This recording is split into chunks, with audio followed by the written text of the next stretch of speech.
Okay, so Tinder bundles, you guys. Well, we're going to be making them today. I'm going to show you how I like to do it and give you a few tips and tricks there. And yeah, it's just a good thing to do in the wintertime because even if you don't need them, like say your house is heated with good electricity or gas or something like that, or you live in a warmer area, you're still going to want to make some Tinder bundles in the wintertime so that you can use them in the summer for your campfires and all of your outdoor adventures. And you never know, you might need them in a survival situation.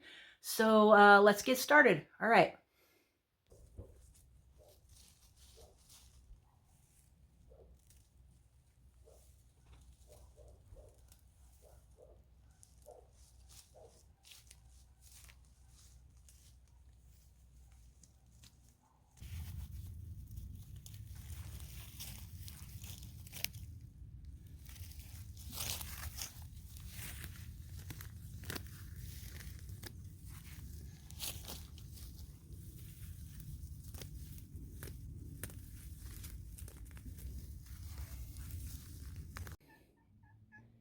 Really? Got distracted. Squirrel! Ew, what are you doing? Hmm? Kitty. Kitty, you are really talkative today. What? What do you want? Huh? What do you want, Kitty? Huh? All right, we're going to try this again because this is a hard video to shoot. Okay, so I have a mixture of kind of short grass and kind of long grass, and both will work. What you really want is kind of a mixture because in my opinion, it works better. And also the longer grass kind of helps you do what you got to do. Also, you want to make sure that there's not too many big leaves or anything. A few little leaves like what's over here. Just show that in the frame there. That will work. That's okay, but you don't want a bunch of big leaves because big leaves just smolder. They don't really burn too well. And what you want is this stuff to go up. You want it to, it's a tinder bundle. It's supposed to help you light your fire. So basically what you want to do is just take like a bunch of pieces like this and make it kind of, you know, like this. Now you can use this as a bundle if you like. You don't have to do all this elaborate stuff if you don't want to. I just prefer to do my method because it puts the spark and the coal in the spot that I want it. Also, I could carry it easier if I needed to. Like, if I need to carry it to another fire spot, then I can carry it. So, you just kind of grab it like this, and you bend it around, kind of in a donut shape, kind of like this. And yeah, if it falls off like that, that's okay. You know, don't worry about that. You can fix that in a minute. So what I do is I just tuck it under, almost like I'm tying a knot, kind of. And don't worry about if it doesn't go all the way under, because eventually it will. And you just keep weaving it around. Try to keep it in the frame so you guys can see what I'm doing. But I keep trying to do that round shape.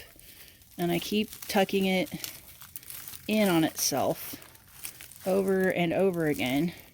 And some of them are going to fall off and some of them are going to break, and that's okay.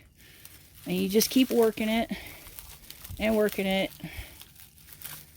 And eventually it's going to turn into what looks like a bird's nest, kind of, as you can see.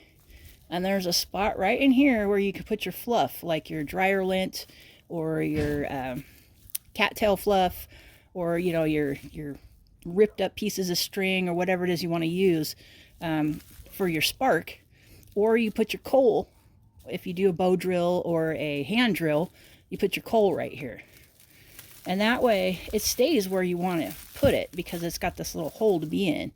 Also, they're kind of nice, and if you make a bunch of them up like I do, then they just kind of stack easily, and then you know, don't have a big mess all over your house if you're using tinder bundles at home. Also, they're easy to pack up in a backpack or something like that. If you're doing a bug out bag, you can just put a couple of them in a baggie and you're good to go. But they kind of eventually, if you keep working it, it kind of like stays like a little nest, like a bird's nest. And that's another thing too. If you guys are in an emergency situation and you can't find any long grass around in the wintertime or something, look around in like bushes and trees and stuff. You might be able to find an old bird's nest and do the same thing. But that's pretty rare. Usually they get knocked down or, you know, you just can't see them for whatever reason. But yeah, so you just basically want to make a bird's nest like this.